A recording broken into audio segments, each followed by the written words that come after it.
Hello, everybody, and welcome back to another Adobe Live here on the sofa. We are here every weekday from 12 till 1 p.m. I'm Maddy, and today we have a brand new format for you. And we are very happy to announce we are joined by Joe Allam for a new series called What Would Joe Do? Welcome, Joe. Hello, everyone. Yeah, this is kind of funny. What would Joe do? I think that came up in a chat comment in the last stream that we did. Yeah. So we're running with it. We are definitely running with it. And if you want to add any chat to the conversation today, please get involved. We're not on YouTube, but we are live on Behance. So behance.net/Adobe Live. I can see lots of people in the chat already. Hey, Jackie. Hey, Sandrine. Hey, Robert. Hey, Kirsty. Lots of you in there today. And a big audience, of course, to see what you've got to share with us today, Joe. Yeah. So I think today we're going to be talking primarily through Premiere. So the whole concept of this is, I guess, going through from like a start to not quite finish, but from the starting point of how you would open a Premiere document and create it and start editing your footage, and then the aspects that I kind of take pride on are my efficiencies and organization and those types of stuff. So hopefully there can be some tips in there, because video can be quite intimidating. There's definitely a lot of technical aspect, and it's a lot of people are comfortable with photos and photography, but video just adds a moving dimension to it, which is a lot to take in. So for this session, kind of hoping that we can go through assembling the beginning steps of a timeline and piecing together some edit and hopefully some tips. And then I believe next week, I'll be taking it further on how we can finesse that with more things to do with the details and just kind of finessing and pushing it further, really. Unless we manage to finish it all today, then we'll do something different. But it'd be good to welcome you back next Thursday. Yeah, so What Would Joe Do? We'll be here again next Thursday, everybody. So get that in your diary. Alrighty. So I guess we can kind of just jump straight into it, really. So... What a great image you've got there, by the way. You've got a few compliments already in the chat saying nice background. Oh, thanks. Yeah, this is, we were just talking about that before the stream, actually. This is one of my favorite images that I took last year. If you don't know it, this is the Bixby Creek Bridge on Big Sur, the Pacific Highway 1 in the USA. Yeah, it's a very cool place. If you want some extra detail, it was built in 1932, I believe. Very Art Deco style. It's cool. All right. So I've kind of, I've sort of already prepared a few sort of files of some footage and things. And the difficulty that exists with showing like editing tutorials is quite often you actually have to have like alone time, I guess. You have to kind of sit in and, headphones on and just really take your time going through footage. So forgive me if some of this is a little bit rough, if that makes sense, because, I'm kind of commentating on it whilst doing it, but hopefully you'll get the idea of things. So I have some footage already prepared, but before we start doing any of this, let's just go right from the beginning with opening Premiere.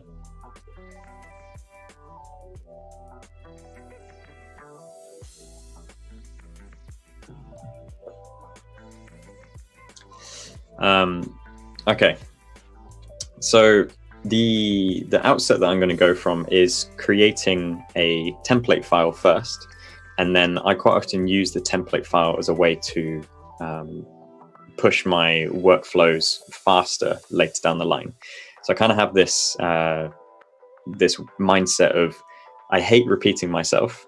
So anything that I have to do that's a repetitive task that causes friction, that stops me from getting onto the project or working with the next thing, I find that slows me down and eventually causes me frustration on creativity.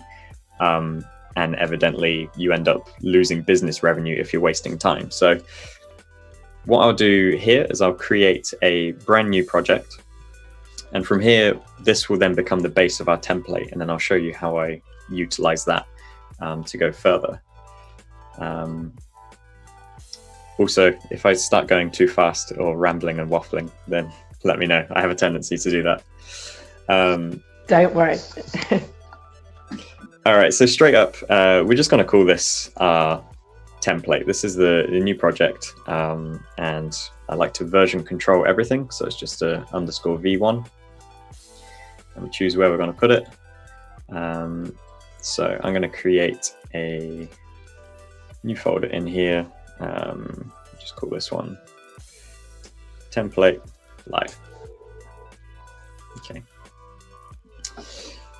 So what this is asking you, first of all, is how do you want to play your footage? And you have this option straight away. It's asking you about Mercury Playback Engine, GPU, acceleration. You've got Metal, you've got OpenCL, or you've got software only.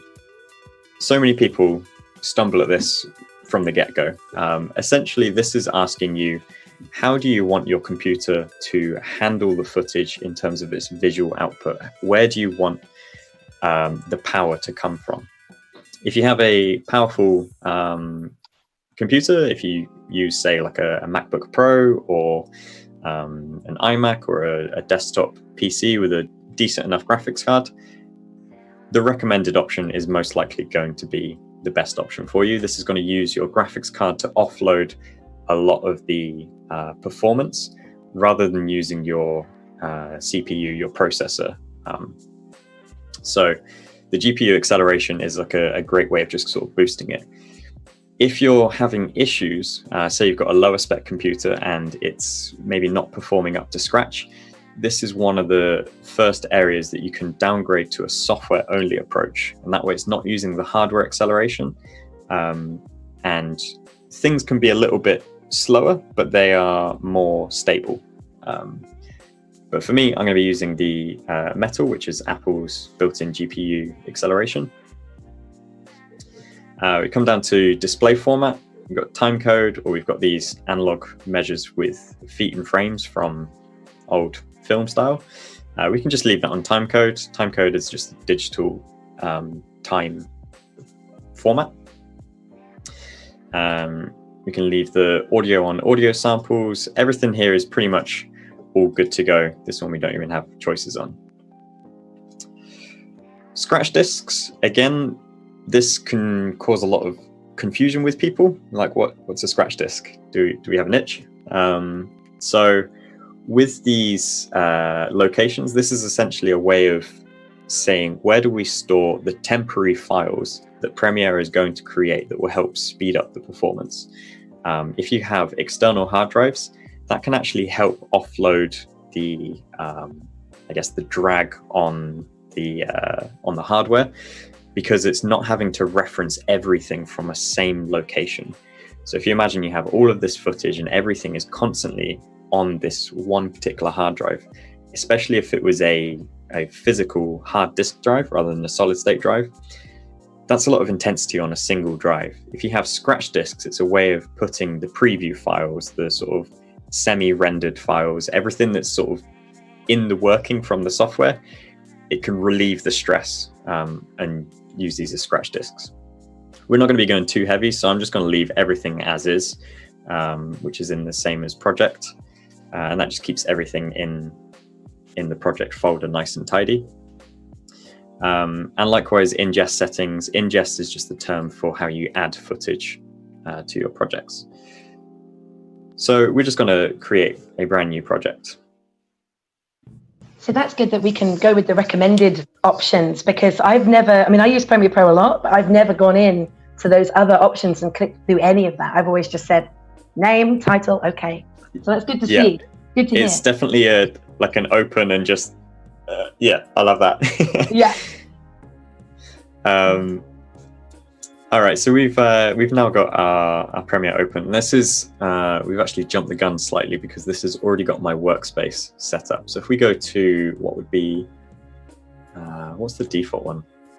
I'm guessing it's assembly. Okay, new version of Premiere. Right. So I think this is how Premiere looks when you first install or when you first open it. So straight away, you're kind of a little bit bombarded with windows and panels and everything. So what we need to do is create again, we're making a template here. So we're going to create a framework that we'll use for all of our future projects. Now I've got the benefit of having experience on multiple videos, so I know what it is that I need. And essentially I'm going to be needing a place to store my footage, a place to store my audio, somewhere to store my sequences, and then anything else. I do also have separate, we call them bins, which are just kind of like a dump of files. I do also have separate bins for my photos and other elements, but for the main part, we want source video, source audio, and sequences. So from our project template over on the side, we can create a new bin, which is just this folder icon. And I'm going to start off by calling this use a hash. That doesn't work. Use an underscore and then sequences. The reason I use an underscore is so that when everything is alphabetized, underscores rank higher than A or any other letter.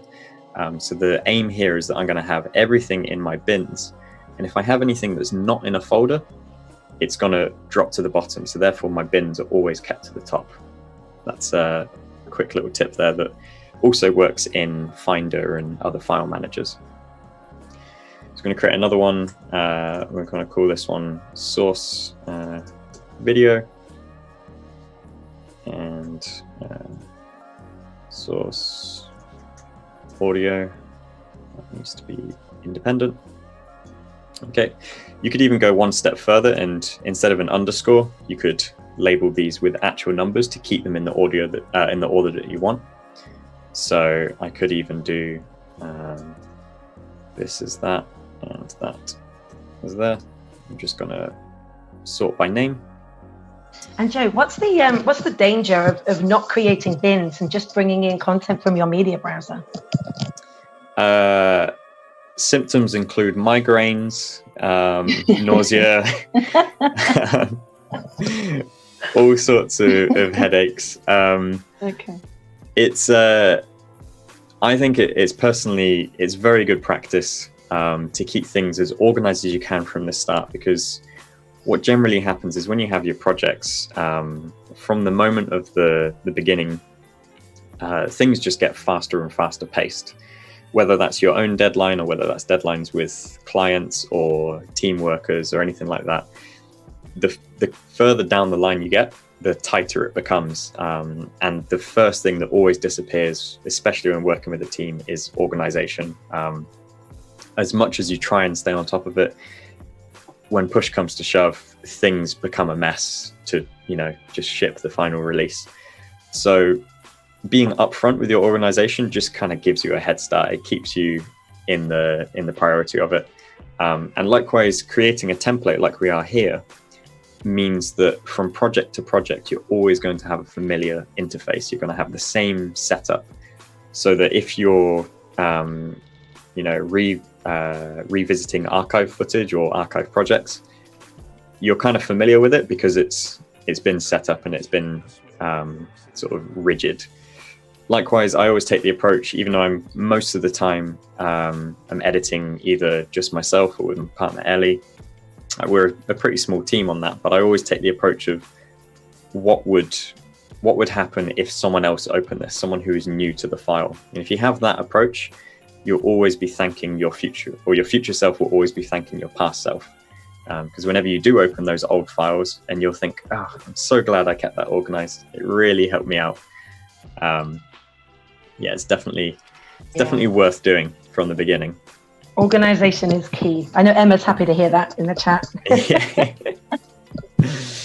All right, so this is kind of the base sort of bin setup that I'm going to go for. And there's two ways that you could go about setting up your sequences. This is the timeline that we're going to be editing from. You could either take it from an existing piece of footage. So if you drop in footage from a camera and just create a sequence from that, or we can actually create one and do the settings. I'm going to do it that way so that you actually get to hear what the settings are, because again, we don't want to just blind ourselves to the details. So we're going to start with the sequence, and again, in your project folder, if you go to the bottom, tap new, you've got an option here for sequence. So immediately we are presented with a whole set of presets that Adobe have created for all sorts of different kind of video formats, I guess. So we can look through immediately. We've got one from Arri, which is big cinema cameras, all the details, frame settings and sizes and whatever. So you could, if you like, go through and you could find a preset similar to what your camera uses, and you could work from there. I don't think there's actually any 4K presets in here. So rather than going through the presets, I'm going to go through the settings. And again, we have our editing mode from the start. So I'm just going to stick with DSLR. That's kind of the common format, which should be the same as mirrorless cameras if you're using those. The footage that I'm going to show in a moment has been filmed on Panasonic GH5, some on a Panasonic S1H, and Fujifilm X-H1. So they're all similar sort of handheld formats. And I shoot in 25 frames a second, which is the standard for PAL for Europe and some parts of Asia and Australia. If you are shooting in America, you would likely use 29.97 frames a second, or if you wanted to go universal, you could use 24, which is the cinema frame rate. For those who don't know, the difference between the frame rates is how many images per second make up a video. There's a lot of debate, and has been for a long time, on which is the best one to use. The reason that I use 25 frames a second is because it works with the frequency of the electrical system in Europe. So if you're filming things like lights and you have that flickering, you know, if you've seen the banding where the video just kind of looks like it's got these stripes coming down, that's down to the frame rate. So when you travel internationally, you'll want to set your camera to the local format of your hertz. So we run at 50 hertz on the electrical grid here. So we need half of that, which is 25 frames a second, or rather a multiple of that. If you're in America, which is 60 hertz, you'd want 30 frames a second. Fun fact, the reason it's 29.97 is from the invention of color into the digital format, there needed to be extra data available for the RGB channels, and that's where the lack of 3 frames, 0.3 of a frame comes from. They make up the data for color, which is kind of interesting. I learned that recently. Wow. Anyway. Tim's on fire in the chat, by the way. He says, those tips are so good, it hurts. Tim, you're hilarious. All right, so there's a lot that you can look into on frame rate on here. If you want to go for what's kind of deemed as the cinematic look, it's purely opinion based, and it's judgmental between people. 24 frames a second is common for cinema, and the lower the frame rate, the more sort of motion blur you'll get between footage, and the higher the frame rate, the more crisp and static an image can look. Now you may think that a high frame rate is good. For example, your camera may shoot 60 frames a second, so you think, well, why don't I edit in 60 frames a second? there are times when motion blur is actually more pleasing to watch. Your eye doesn't have to focus too much on the details because they're present. So by having motion blur, it allows your eyes to relax, and you can watch things kind of in a comfortable manner. But if you're watching, say, something like sports, higher frame rates actually improve the viewing experience because you're able to see fast-moving subjects. So there's a lot to look into there. So this is a very broad overview of it. Moving on, we now have the resolution of the footage. So I shoot in 4K. In fact, actually, the S1H shoots in 5.9K, but I edit to a 4K sequence, and I publish in 4K as well. So the dimensions for that are 3840 by 2160. I actually shoot in a slightly different, I publish in a slightly different aspect ratio. So I shoot in a 2:1. The reason being that a lot of the audience I have on my YouTube channel, they watch through mobile or desktop or iPad or TV. There's all sorts of different aspect ratios. And these days, a lot of smartphones are fairly sort of long and tall. So a wider aspect ratio, so not quite as high, actually helps with giving a fair sort of viewing experience for everyone. They're not having too much of the letterboxing top and bottom. And I also quite enjoy just the 2:1 ratio. I think it gives a nice aesthetic to it. And Joe, there's a question for you in the chat here which says, what happens if your clips have a different frame rate? Yeah, that's a good point. So Premiere does a pretty good job of dropping in mixed frame rates. It's not the best. There is no best solution, unfortunately. If you are shooting in multiple frame rates, for example, you may have footage from the native camera on an iPhone, which I believe is 24 frames a second, and you're mixing with camera footage from a regular camera that you've been able to set. What can happen is the audio is probably the most noticeable thing that will change. So your voice may sound slightly deeper or slightly higher pitched, depending on which frame rate you format to, because your footage is either going to have to go faster or slower to match up with the same time code. So that's one thing that may happen. You can reformat it into a different time code or a different time base, and it works well. I'd say like 90% of the time it works well, but sometimes you can have issues. So really your best option is to kind of look at your footage as a whole and go for the highest common denominator, which one is the most frequently used, and just adapt to it. If you can, shoot all in the same multiplier. So if you're shooting 25 frames a second, you could shoot in 25, in 50, 100, 150 frames a second. They all will work and conform very evenly down. Likewise, one of the reasons you would maybe shoot in 50 frames or above is so that you could slow down the speed and reconform it to 25, and therefore you get half speed footage. But we'll go into slow-mo stuff later if we need to. Does that kind of answer it? Yeah, definitely. Because I know there's that box that appears which says something like, this clip doesn't match the sequence settings. Do you want to change the clip? No, definitely. And there's a question as well from Oliver who says, isn't there a checkbox to maintain pitch? There is in Rush, but not sure about Premiere Pro. Yes, you can maintain the pitch. And it does that, I believe, automatically. And it does a good job, but it is software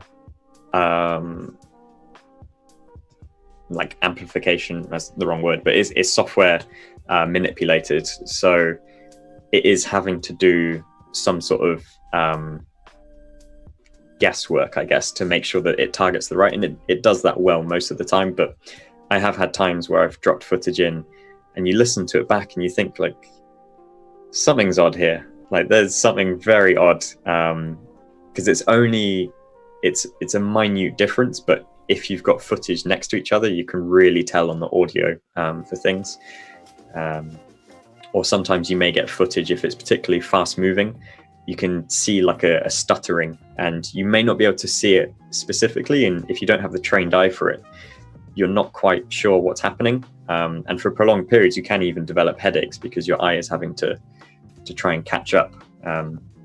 It just kind of leaves like an uncomfortable feeling if you have the wrong frame rate. But the software does a good job around 90% of the time, I'd say. Okay, so for everything else, we can pretty much leave as standard. So we use square pixels in all of the main cameras. They're not shaped in a different way. The progressive scan, again, is the rolling format, but we've matched our time base, so we're good. And again, I'm leaving the display format in 25 frames a second for digital. We come into audio, and again, a standard 48 hertz gives us good sample rate. Sometimes you'll see 44/100. Yeah. This, again, you would match with what comes from your audio recorder, but for the most part, we can leave this. Video previews. This is, again, an area that often gets overlooked for a lot of people. They don't understand what the previews are and how they can benefit them. So if you're using a particularly slow machine, you can render your previews and edits. So if you've started making cuts and manipulations on the color and maybe stabilizer or those types of things, to try and play that in real time in Premiere takes a lot of power. So what you can do is you can render out previews, which are those temporary files that help with the playback. So that it's a case of almost like saving a certain state and being like, here's that video clip with all of those edits and adjustments you've made. Let's render that and save that. It takes a little bit of time to do that. And now when you play it, it plays it as if it's a finished video. So we can leave that. By standard, it works at half of your frame rate. Sometimes I actually match my frame rate to the full 4K width, because you can even utilize video previews to do your final export. If you render all of your previews, at the end, the export can actually be a matter of minutes rather than, or sometimes even seconds rather than like an hour to export a video file. But we'll leave that as it is. That's a good tip. I spent ages doing rendering. Yeah, it's sometimes it came from a necessity of when I was publishing videos very regularly, and I just realized that sometimes I'd be losing like an hour, 2 hours just exporting these lengthy videos, only to spot a mistake or an error at the end. And you think, oh no, I've got to go back and re-export the whole thing. So rendering previews is a way to kind of do all of the export, and you can leave it at the time of, you know, if we're editing over multiple days, you can render previews overnight or when you go for dinner and those types of things. When you come back, if you make any changes, it only affects the tiny preview that you've made changes. So when you actually finally export, it grabs all the previews because they're all ready, and then it just grabs those changes that you've made. And if you spot an error, again, it just makes your export so much quicker for repeating things. However, I will say that video previews take up a huge amount of space. So make sure you have a big enough scratch disk or another external hard drive just to kind of hold them. And after you finish with a project, you can actually delete them, or you can let Premiere delete them after 90 days is the standard. All right. Bit depth is related to the color information in your files. Most cameras shoot in 8-bit. A lot of newer cameras now support 10-bit, which is great because it gives us more potential for manipulating. In terms of maximizing the bit depth, I believe it doesn't actually do a whole lot of use when you come to 8 or 10-bit formats. It's more when you start going into higher formats from larger cameras that maybe have transparencies, such as maybe using motion graphics and special effects and those types of things. So we can leave that fine. We're not going to waste resources that aren't actually being used. And likewise for maximum render quality I'm happy as it is. Cool. So that was a lengthy new sequence. We are going to call this one template V1. Cool. And we're about halfway through now. And just as a reminder to everybody, the chat is on behance.net/Adobe Live if you've got any questions for Joe. So, you know, get those in there and we'll ask you questions for you. Alrighty. So we've now got our sequence and it's opened up in here. And this is all now ready to go. And this is how you would, you know, begin to drop things in. So we have our source video. Now I'm going to actually do a little bit of a cheat because I've created something earlier. So I'm going to close this project. Okay. So, right, let's hide that again. So what I generally do is I create my template as a Adobe Premiere Pro file, and I'll save it, and then I'll close that project. So I've just closed my Premiere project there, and I now use my template structure as a way to duplicate and keep moving faster. So the one that we just created looks like this. So we have our template, and you can see the autosave has already been created, and that just runs there. But we need a good place to organize our file management. And I believe I went through this in a previous live stream. So I have a folder structure that's already created with places for source video, source audio, photos, exports, everything is just there. And the idea being that I just duplicate this template folder and rename that to whatever it is that I'm looking to work on. So now my template is just always there, the project file is there, and I can just create a new project. And from here, now I can open and everything's there as I wanted. So the one that I made earlier looks like this. So we have my folder structure, and I've already got some source video organized. So this is footage. And again, in the source video folders, we've got all the cameras listed, and I can just drop everything in. So it's a good practice to have these template folder structures created and duplicate as you go, because creating it every time for a new project, well, for one, it's boring, but also it's just it's repeating yourself and you don't need to. So let's open up this Adobe Live, and we can see how my template looks as standard. So obviously I've gone a lot further in the bins, but you can see we've got the same format of sequences, source video, source audio, and then I've got some extra bins created. And within my sequences, I've gone further, and I've got this one, and I've even labeled it to make it friendly for myself to just rename it. So I can say, here is Adobe Live, and that template is open. And I've just got a whole host of titles and everything ready for me to go. So from our source video, we can now drop in our footage. And I'm literally just going to drag from Finder, drop in our footage.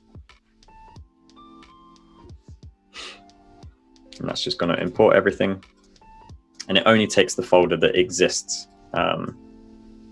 from my Finder. Now, as I mentioned, this is from the Panasonic S1H, which shoots in 5.9K. So this is pretty heavy file sizes. So one thing that we want to do with our footage is create proxies. Proxies are lower res, we call them sidecar sort of files, or sort of, they're files that will help with previewing the footage. So yes, we're going to be editing in 5.9K onto a 4K timeline, but the footage I'm going to reference is actually going to be much smaller so that my computer can handle it. So if we right click and do proxy, we can create proxies. That will just go through, and depending on how many you have, it can take a bit of time to do it. I've already created the proxies. So if I just attach these, and I'm just going to locate. I'll skip through this because for the most part, when you create them, it does this process for you. So now that I've got my footage, which if we do properties, you can see it's still that 5.9K format. However, what we're going to be editing with, because we have a toggle over here for proxies, is going to be in 1920 by 1080 format. So it just means that my computer is going to go through it far smoother, and I'm not going to have the frustrations of heavy video editing. When we export the footage, it's going to export back into that higher resolution, and that's where the grunt of the work will happen. But it just means that we can maintain our creativity and not be slowed down by the performance. So I have my source footage, and the timeline that I'm kind of looking to start piecing together will be a bit of a channel trailer for what I would want to show on my YouTube channel. So I've got, let me resize this window. So if we double click into it, and we get our source monitor, this is the preview. This one on the right is our program monitor. This is the actual video we're creating. So we double click on the source monitor, and cool, we have this footage. So we are recording on there, and even when I'm recording, I'm always leaving notes to myself to tell me like where the audio is coming from and where these other things happen. So I did a few takes of this, and we're just looking for an intro video. And I already know, I'm going to skip ahead so I don't go through all of this footage, but I already know the last one, if we play that, has the better format. Cool. All right, here we go. Sync it up. So straight away, one of the first things I've done, because I'm recording into a camera and I'm recording the audio separately, I do a little clap. That's a way so that when I come to sync the audio and the video, because I'm recording them separately, I have a reference point. For most of you, if you're just filming on a single camera, you won't need to do that because the audio will come in directly. So that's just kind of what that is. Okay.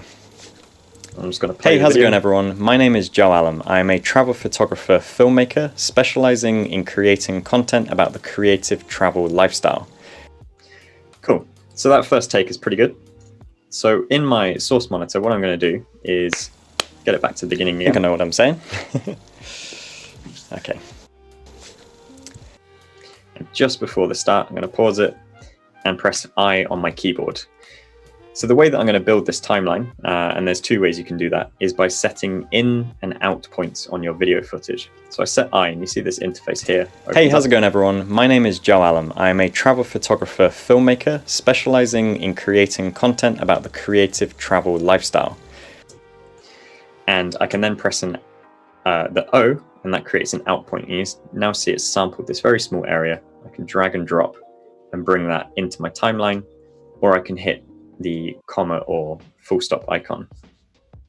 And again, because this is a 4K timeline, but we're in 5.9K, I'm just going to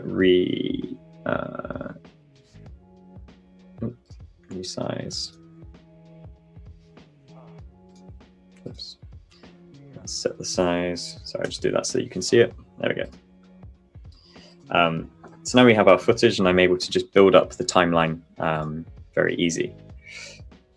That's one way of building a sequence, and you can go through clip by clip and setting your ins and outs, and you can just find next bits and drag them in.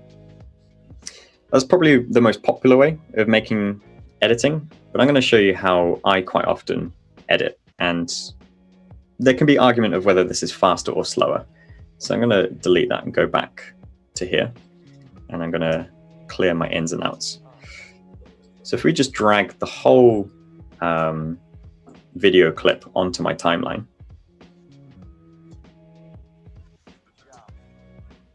Okay. So using the same principles of ins and outs, I'm going to be showing how I do an in and out to lift the bits that I don't want rather than the bits that I do want. So if we play back again. Okay.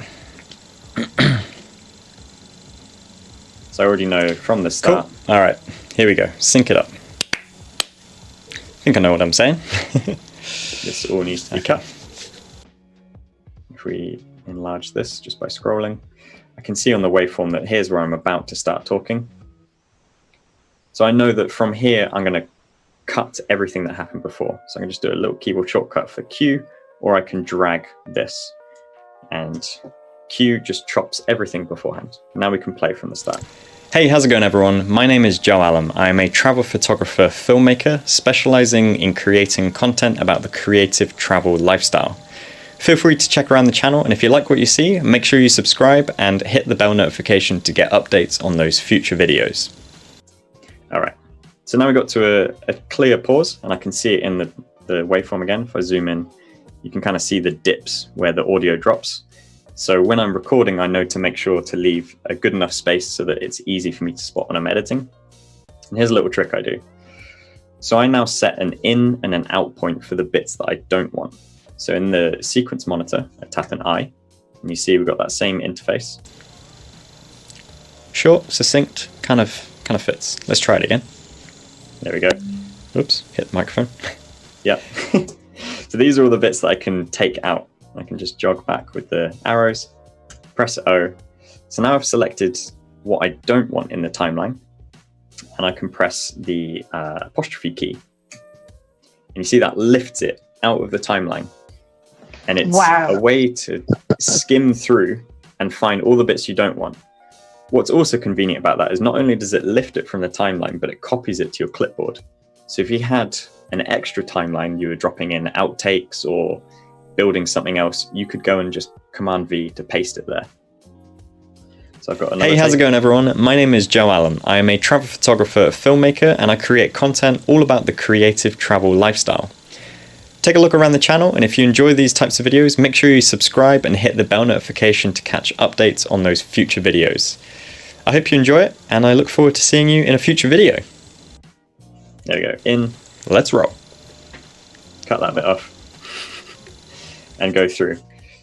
And my next keyboard shortcut is a way to quickly skim through this. So J, K, and L, we call them the jog buttons, I believe, is a way that you can kind of tap through to go forward and backwards. J being the center point is your play and pause, or your stop point when it's jogging. L advances forward, J advances backwards. You can actually tap these multiple times to get in a multiplication of the speed. So I can tap it multiple. Oh no, Premiere's not liking the fact that it's doing a screen recording at the same time. Well, Kirsty, by the way, says, wow, amazing. And Stuart says, geez, I went the long way to do the same thing. And you know, Joe, I'm watching you. This is why I love Adobe Live. I'm learning so much right now. I used to duplicate my clips to cut them if there was a bit in the middle that I didn't want, and then edit another clip. So you're amazing. Carry on. Oh no, I think it's just done a little crash on there. Let me reopen. Well, while that's crashing, I think it's because it's streaming. Richard asks, what was the keystroke for cutting out the sequence and adding it to the clipboard? So I to mark your in point, O to mark your out point, and then the apostrophe to lift it and close the gap, all in one keystroke. You can also use the semicolon, and that lifts it out of the timeline, but it doesn't close the gap. Wow. So yeah, that is a huge time saver. So if you imagine in the way that I make my vlogs, quite often, you know, it's a day's worth of footage. Everything's all chronological, which is a great benefit. And I can drop all of the footage into my timeline. Immediately, I know how much footage I've got. So it may be, I don't know, 50 minutes worth of footage. And I know that videos on my channel, I want them to be between, say, 10 and 15 minutes or so as an average. So as I'm doing this in, out, lift editing style, I can see my timeline shortening down rather than doing it the other way of building up a timeline, in which case you actually don't have a concept of how long it's going to be at the end. There's no right or wrong way to it. It's just I've found myself working mostly with the lifting editing style.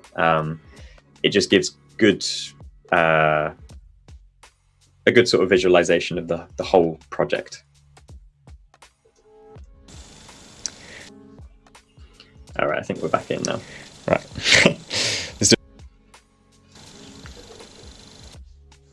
So I can go through and I can lift and cut and drop these in.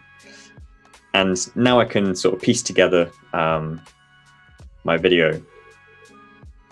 And again, it's going to show another keyboard shortcut, which is one of my favorite ones. So I showed the Q at the start, which is how you can trim off the head of a video, anything to the left of the playhead.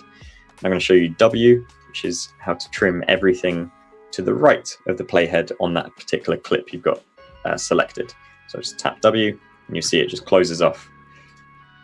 So now, nice and convenient. You find when you're doing Premiere, you spend a lot of the time on the keyboard rather than using the keyboard, rather than using the mouse. You can, of course, drag and drop. But for efficiency, keyboard's definitely the way to go. So I'm piecing together this intro, and I know that that first one actually wasn't the one to take. So I got this little intro piece, and now I may want to drop in some samples. So the idea being I talk to camera intro, and then I show some sample footage and take it further. So we got sample footage. I'm going to drop that into my source.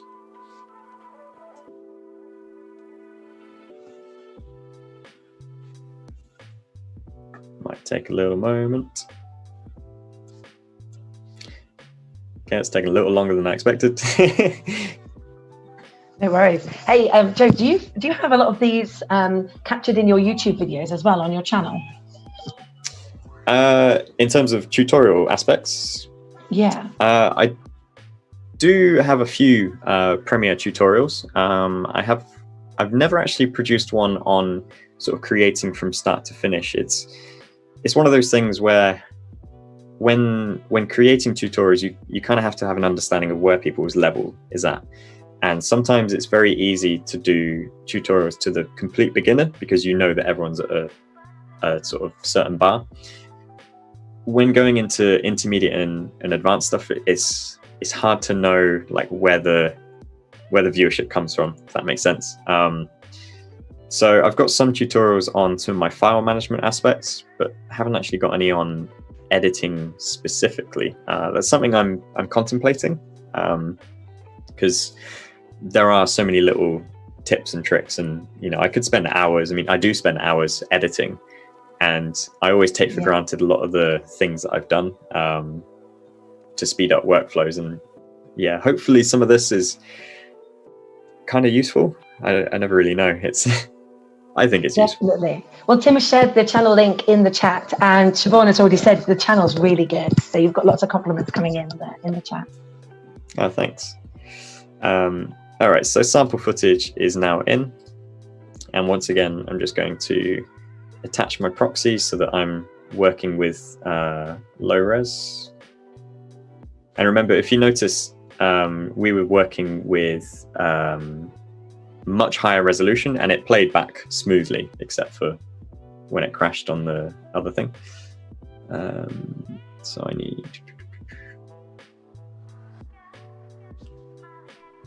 DJI 0199. Why can't I see that? I'm being blind. Okay, let's cancel.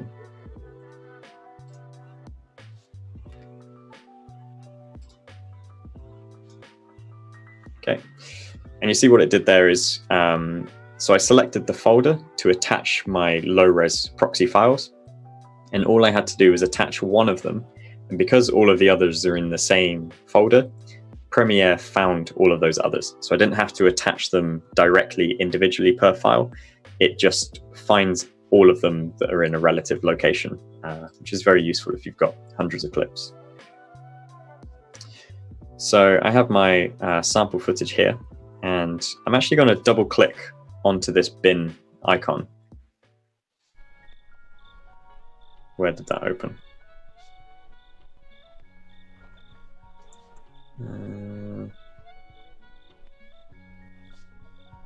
I think it's opened. Okay. I've got a small screen setup, so I think it's opened it behind. I can't see where that's gone. All right, never mind. So we'll just go through it one by one. So I've got some footage here, sample. This is from Mount Fuji in Japan. Again, I can just play, mark my ins, marks my outs, and drop those in. So you notice I'm now working in different styles. Sometimes I build by choosing my files. Sometimes I build by removing what I don't want. Again, this is shot in a different format. So this was shot in 2.2K. So I actually need to scale this up. Just my drone isn't in 4K. Another footage here. And another keyboard shortcut to help you out. Mark your ins. And Joe, it's quite easy to scale landscape to bigger landscape. But what if you've got some files which have been recorded on an iPhone, which are portrait, and everything else is a landscape, and you've got that void in either side? Yeah, it's difficult from a creative perspective, because as soon as you scale up anything that's shot vertically into a horizontal format, you're gonna lose a lot, like top and bottoms. So let's say, for example, in fact, I may even have a particular clip. No, I don't have one easy to grab. But let's say you have a vertical format. As soon as you drag it in and zoom in, it's going to zoom into the center to frame it. So we can drop a clip in, click onto it, go to our effect control, and we can zoom in on it. We're losing so much detail. You can adjust the position, the X and Y, to move it up and down, but you'll see you can only ever choose like a small part of it. There is the feature for, I forget what it's called, the content aware framing that was released in this version of Premiere, which will use Adobe Sensei to kind of automatically choose an area to frame. It's still not the best in the sense that you're going to be losing footage. One area that I do work with quite a lot is actually scaling the footage down so you can see everything, and then complementing it with either some imagery or some sort of design or background on a separate layer, and having that behind. So you can see the full vertical video in a horizontal format, but you're complementing with some extra footage that maybe tells the scene. If you can, always shoot in the orientation that you're going for. But I know that's not always possible, especially if we're doing Instagram stories and other things. You know, we have to film for everything these days. Sure, that's a good tip. All right, so just going back through my source bin, other ways to add to your timeline. There's so many ways of doing this. So again, mark my ins and outs, just jog through to here. And if I press the, let me get my playhead to the end of the sequence. If I press the full stop, you see it adds it immediately to my sequence, but it keeps my source monitor active. So if there was another clip or another adjustment further down the line, I can continue to press play, and I'm building my sequence that way. So I can then go back, mark a new in and out point, and then full stop, and you see that then builds it into the timeline down here. So different ways of building your timeline. It kind of comes down to preference and experience. I chop and change between the two, but most of the time I do like to drop in multiple pieces of footage and then set through and play. I'm actually just going to mute that. And kind of chop and change from my timeline itself.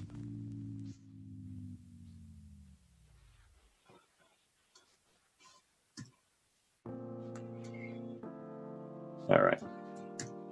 I think we may just have time to show in one other aspect that I find very useful in terms of building a timeline. And that is synchronizing audio. So if you remember at the start, I mentioned I recorded the audio separately. So in my audio,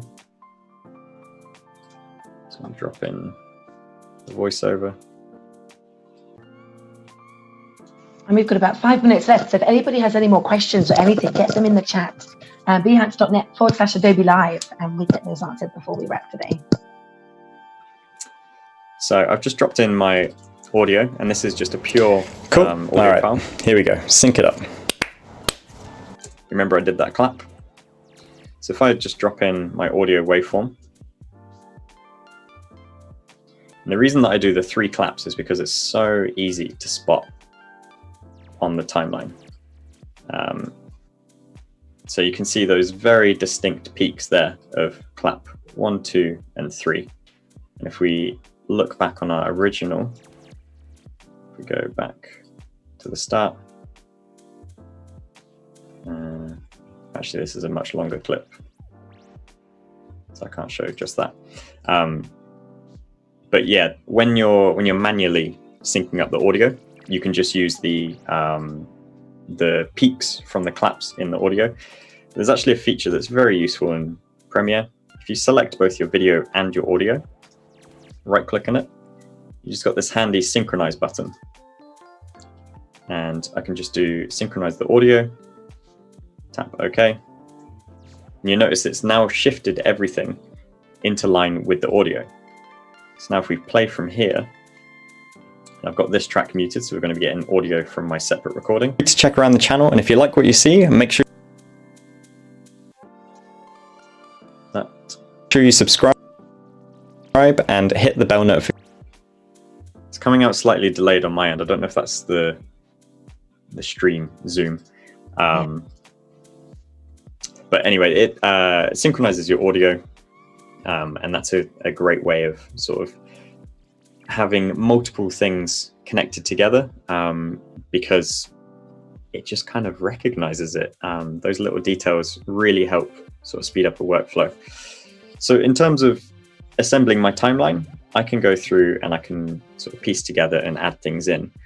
I think what we'll be covering next, so in the follow-up session to this, is hopefully I'll have a timeline that's more structured and has some sort of narrative to it. For that, I need like headphones and just to spend time looking over everything. And I can go through how I would be implementing more audio details of, say, music and color correction and some audio adjustments and those types of things.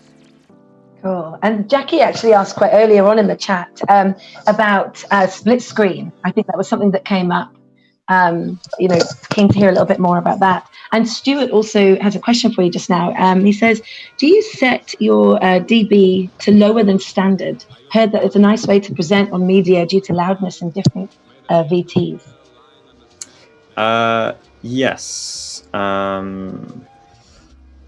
So best way I've found of explaining the sort of audio output, so everything's measured in from 0 and back, so from 0 back to minus.